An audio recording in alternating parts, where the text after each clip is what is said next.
everybody. Welcome to the Reddit League show, week 2. I'm joined this week, as always, by Calamity. Hi. And our special guest today is Mr. Blue GG. How are you doing? I'm very good, thank you. Thank you for having me here. No problem. Glad to have you. So without further ado, folks, let's get into the results of Brazil. We'll start with Division 1. Calamity. We see kind of similar results to Division 1 in that Raidman Mucha and Costa or Simi are still dominating the division with having the two best scores yet again.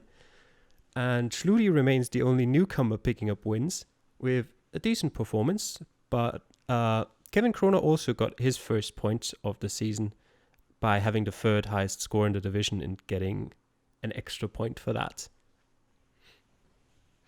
Nice. Any interesting results stand out to you, Calamity? I don't think so. Maybe Verdok getting a really low score, the third place competitor from last season. But I know he's generally, I think, weaker on country maps. So I don't know if it's too surprising. Other than that, no, not really. Okay, yeah.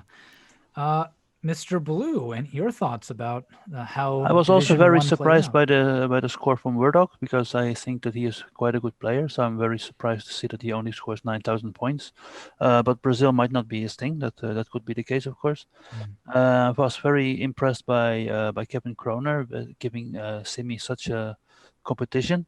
Too bad for him, he just failed to win it, of course. But yeah, he did really well there, I think. Nice. Yeah, those newcomers are not being the least bit shy in trying to make this league competitive.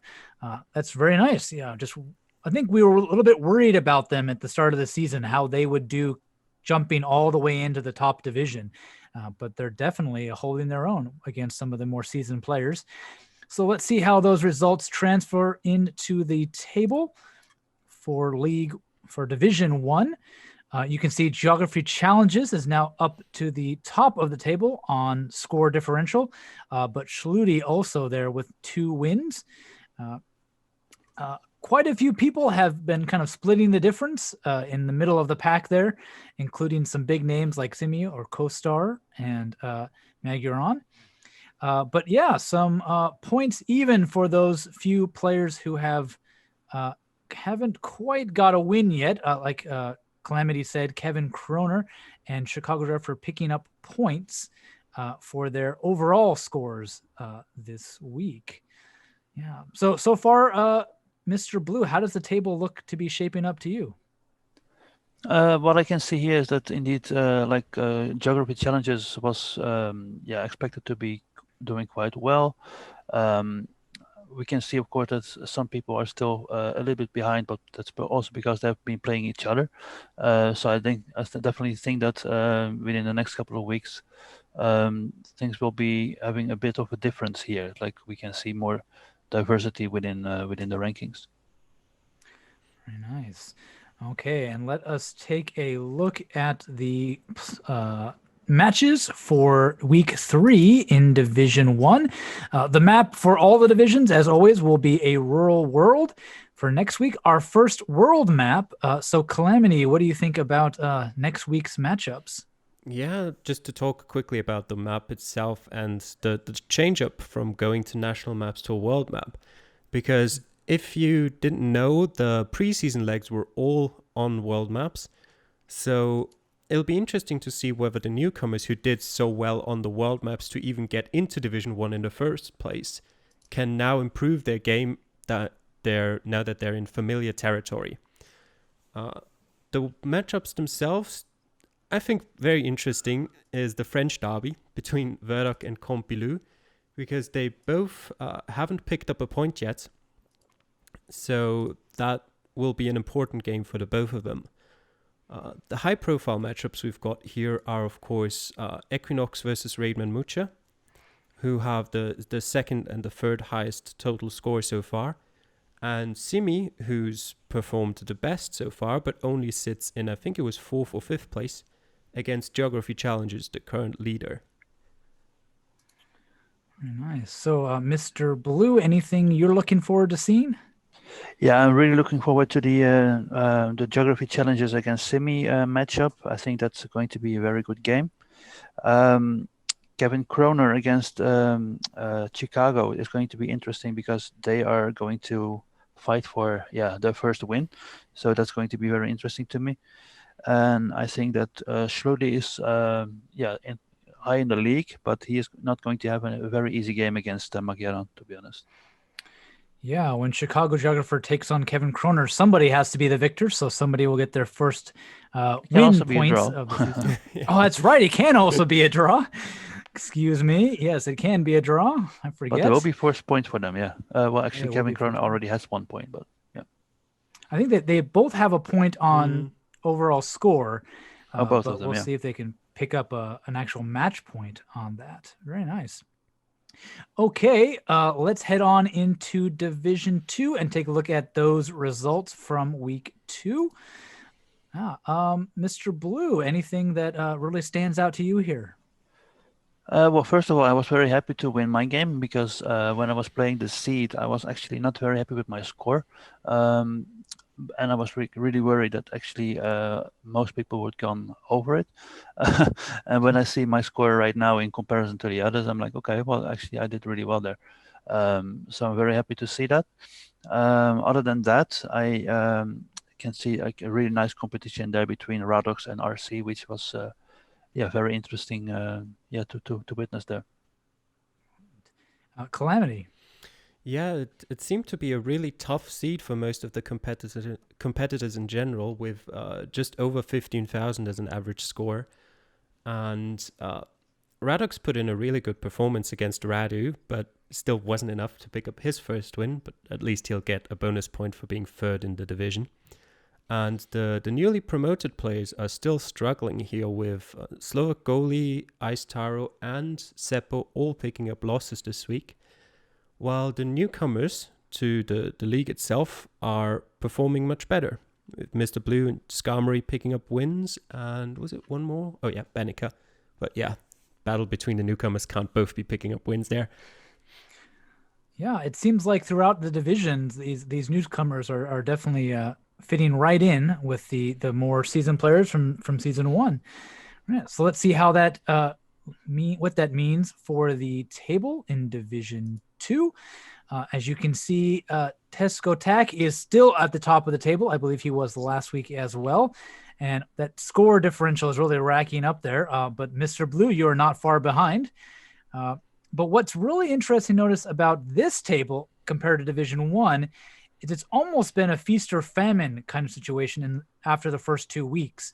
Either you've won or you've lost, and there's only 2 players who have kind of done a little mixing in their results. And the few odd points coming from those very nice rounds, but still losses in the end. So this division almost looks split down the middle. What do you think, Calamity? Yeah, I agree. I actually didn't notice that while looking at the results in Division 2, but I noticed a similar trend in Division 3. Maybe not quite as extreme in terms of only winning or only losing, but to a similar extent. But if you look at the score differentials, they're still not too far apart. Like, for example, Blockchain Prenup losing twice and having a score differential of minus 1,000 is really unlucky. But also, Ice Taro minus 7,000 is not too bad, especially because I think most of that came from Brazil. But yeah. Yeah, so it's still very close at the top and the bottom of Division 2. And we'll see if Week 3 can separate anybody out from the rest of the pack as we take a look at those fixtures. So Mr. Blue, you're up against Yellow Skarmory, one of the newcomers. Can you give us your thoughts on that matchup as well as some of the others you're going to be seeing? I think this is going to be quite a hard game, simply because of the fact that he has been winning his both games as well, but he was maybe a little bit lucky in because he was winning with a little bit lower scores, but he is a good player when it comes to worldwide maps. I know that because I can see him in a lot of competitions, and he's also doing a lot of no moving challenges in which he is really good. So when it comes to worldwide map, I'm definitely aware of his potential, and I think that it's definitely not going to be an easy game. Nice. Yeah. Calamity, anything you're looking forward to in week 3? Yeah, there's some great matchups here in first place going up against fourth and second place going up against third. So we'll definitely see that only winning or only losing thing change a bit after the following week. I'm also very interested in seeing what Skarmory can offer on a world map, because I know he's not got the best computers, so I wonder if that will impact him negatively. And he's going to have to put in a very good score if he wants to beat you, Mr. Blue. So, yeah. And I'm also interested in Tall Impala and seeing whether he can put up such a good score on a map that you can't practice as well as the national maps. Indeed, yeah. Some of these players definitely put in the time and practice, but in a world map with, I think that the rural world has over 20,000 locations. Not a whole lot you can practice for in terms of that. I'm definitely looking forward to the Radox and blockchain prenup match. My good friend Radox here, I'm really rooting for him to pick up his first win of the season. So hopefully he can do that again with a fellow kind of close to the bottom of the table player. We'll see about that. But okay, and with that, let us jump into Division 3 results from Brazil. Yeah, so Calamity. Yeah, it's been mostly wins for the favorites here, I would say. Although I was a bit, disappointed. I was expecting a bit more from Pork Steaks than 6,600 points, considering he was doing relatively well in Division 3 last season. Obviously, always going to be difficult to pull off a win against someone who's putting in 24,000 points, but maybe a bit more. Other than that, you can kind of wait a second. Yeah, Redirect is also an interesting one for me, because he's one of the people who got relegated from Division 2 last season, and he's not been putting in very good scores so far. Neither has Freckles, to be honest, but he at least had some of the more tougher opponents. So yeah, interested to see whether he can pick it back up, even if he did win with his 12,000 points this week. Yeah, I believe Division 3 overall had the lowest scores of any of the divisions, average. Of course, there's some very high scores mixed in there by Hugo Alvaro and you as well, Calamity. But in general, the scores were quite low for Brazil in Division 3, which I think surprised everybody. Mr. Blue, your thoughts? Yeah, I remember the interview with Mr. M. de Basman. He was kind of worried that he was not going to perform well in this competition or in this seed, but he did actually quite okay, and he managed to win the game. I was very impressed with Hugo Alvaro, but then on the other hand, I also know that he is obviously from South America. He's playing a lot of Latin American series, and he's always performing well in there as well. So actually not really a surprise, but still a very nice score there. And yeah, Calamity, you have actually done a really good job there as well, to be honest. Thank you. Very nice. Let's see what that means for the table in Division 3. Hugo Alvaro riding that sort of home soil seed to the top of the table, but Calamity is close on his heels. Both of them have as well as Guelo Wizard, have a really high score differential. That's just going up and up. But as Calamity mentioned earlier, you'll notice that this division also has a kind of feast or famine attitude towards it. Majority of the players having either won their first 2 matches or lost their first 2. Only iJabug and Reddit have 1 win and 1 loss. And the points definitely reflect that as well. Pretty much split right down the middle. Either you got all the points, a few points, or no points. For that. Anything stand out to you in particular, Calamity? Yeah, as I said before, and you mentioned again, this kind of split down the middle, but also more so even than in Division 2, the score differentials are really big. So it usually weren't even close wins or close losses there. Also interesting to see is that the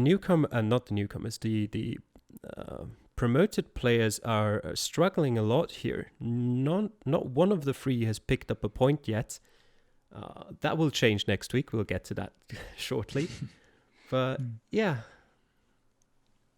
Yeah, Theos ZA, Wokolocha, and MD Spaceman, all the promoted players from Division 4 last season, as you can see, are exactly at the bottom of the table, sitting at 10th, 11th, and 12th.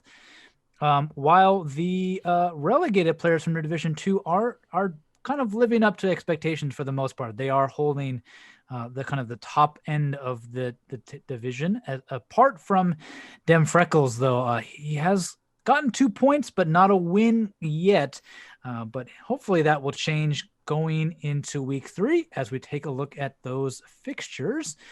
So Calamity. Yeah, two things that stand out straight away are first, Freckles against Redirect as a matchup of the two people who got relegated last season and have yet to impress this season, really, and sort of, show the others that they want to get back up to Division 2. And on the other side, we've got Wackalock against MD Spaceman in the battle between the two people who got promoted into the division and who are now, well, one of them at least, going to pick up their first points. Nice. Yeah, how do you feel about your matchup against Wolf Trekker? It's going to be tough. I've said, because I already played my game, but I've said in my recording as well that I think Wolf Trekker is the best player in this division. And yeah, I hope that I can at least get into the top 6 score-wise, but I'm not expecting a win against him. Very nice. Mr. Blue, anything you are looking forward to? Definitely. The Calamity Wolf Tracker game is indeed the one standing out for me as well. It's going to be very tough for you, I'm afraid. But, that's going to be an interesting game to see. And I'm also looking forward to Am the Bassman against Ijubak, because I think that Ijubak has the potential of winning that game. And that will bring him back into the top positions of the competition as well. Yeah, it will be interesting to see how Pork Steaks bounces back from such a kind of poor showing in week 2. He'll be looking to take a win off of Geoguessr, a new player in the division, but by no means an easy opponent. Okay, and so we'll head into our last division. We'll head into Division 4, Group A. And with those results, Mr. Blue. Yes, let me see what we have here. I was very impressed with the score of Patriots. He is doing really, really good in this division so far. I think that he has definitely the potential to get promoted from this competition. Then I think that Max is a player that can also definitely challenge the top positions here. You were unfortunate to play against him in this competition, of course, but I think that you have definitely also chances to develop yourself further and move further. And Mabos, you can also see that he is definitely doing good. So there's quite a lot of good players within this competition. And we can also see a very low score there from Lenovo Sucks. And I think that was the last time as well in the previous round as well. So he might be struggling a lot to do something within this competition. Nice. Yeah, Calamity. What do you take away from those results? Yeah, they were just generally very one-sided. There was not a single match there within 5,000 points. And I said last week that I need to see more from Nitnarok if he wants to have a shot at making it back up to Division 3. And he promptly put up 4,500 points. So that's not looking likely at the moment. The good thing about Division 4 is that finishing in the top 5 in the regular season is enough to keep your hopes of promotion alive. But even that seems kind of like a tough task at this point.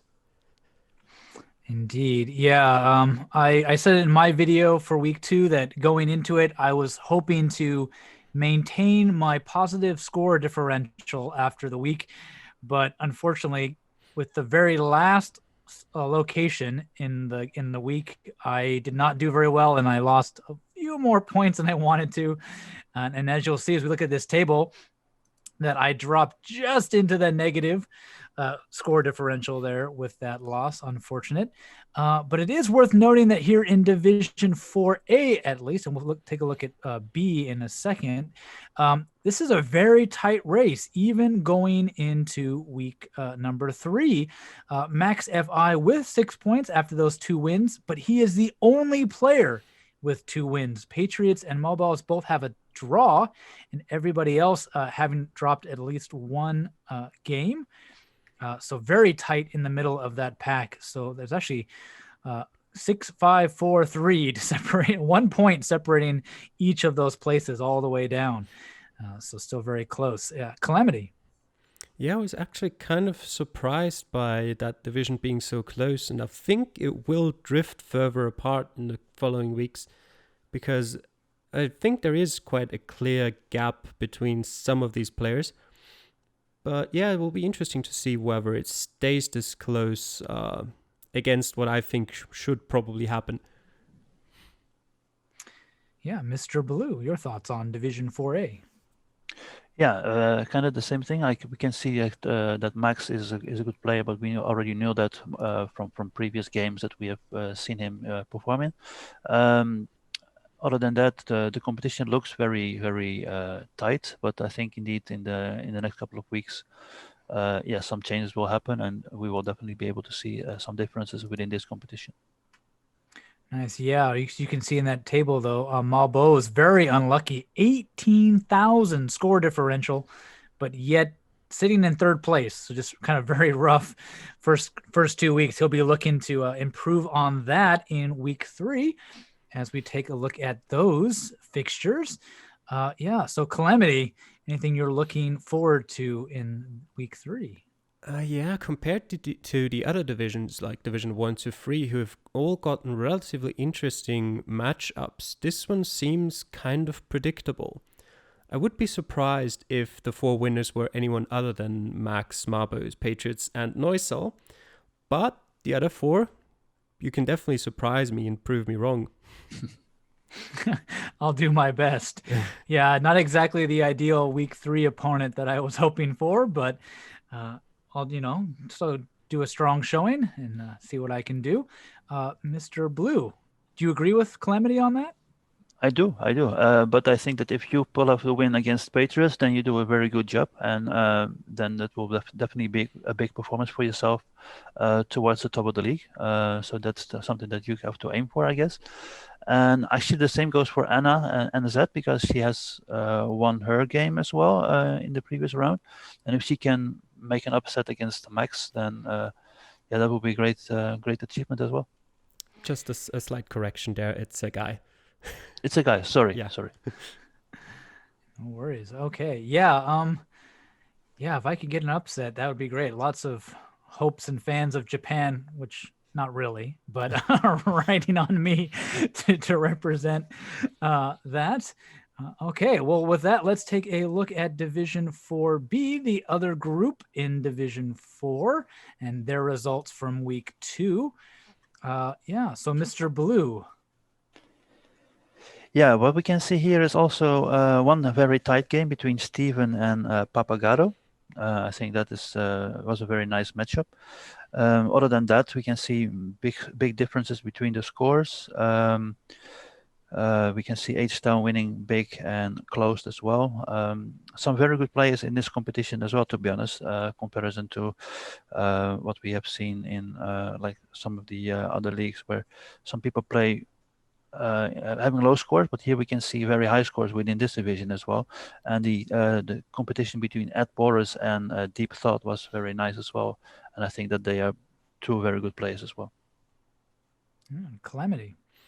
Yeah, Papagato versus Steven was actually the closest matchup of the week, surprisingly, because we didn't get a single draw in the week. Other than that, Yeah, at Boris Default was a very good game. Kind of expected the win for Ed Boris there, since he is Brazilian, partly at least, I think. But Default put in a very good performance to keep his score differential in shape. Very nice. So let's see what that means for table in Division 4B. You can see Close 24 still hanging on to his lead in week 2, picking up his second win. But you'll notice that besides him, everybody else is at 1-0, except for that one little girl at 0-2. But yeah, a very, very even and competitive league for that. Exactly. Division 4 proving to be quite the battleground. Calamity. Yeah, though, again, similarly to Division 4A, I think it will drift further apart as well. The three favorites in my mind, Close, Default, and Ed Boris, are now leading. And unless someone else puts in great performances that I wasn't expecting, I think those three will fight amongst themselves to decide who's going to be promoted directly. Okay, Mr. Blue. Yeah, I'm actually already looking forward to the playoffs for this division, because I think that that's going to be very interesting to see, like the numbers 2 to 5 facing each other in the playoffs later on. That can be quite some interesting battles there. Very nice. So let's see what our matchups we'll get in week 3. Yeah. So Calamity, anything you are kind of predicting for week 3?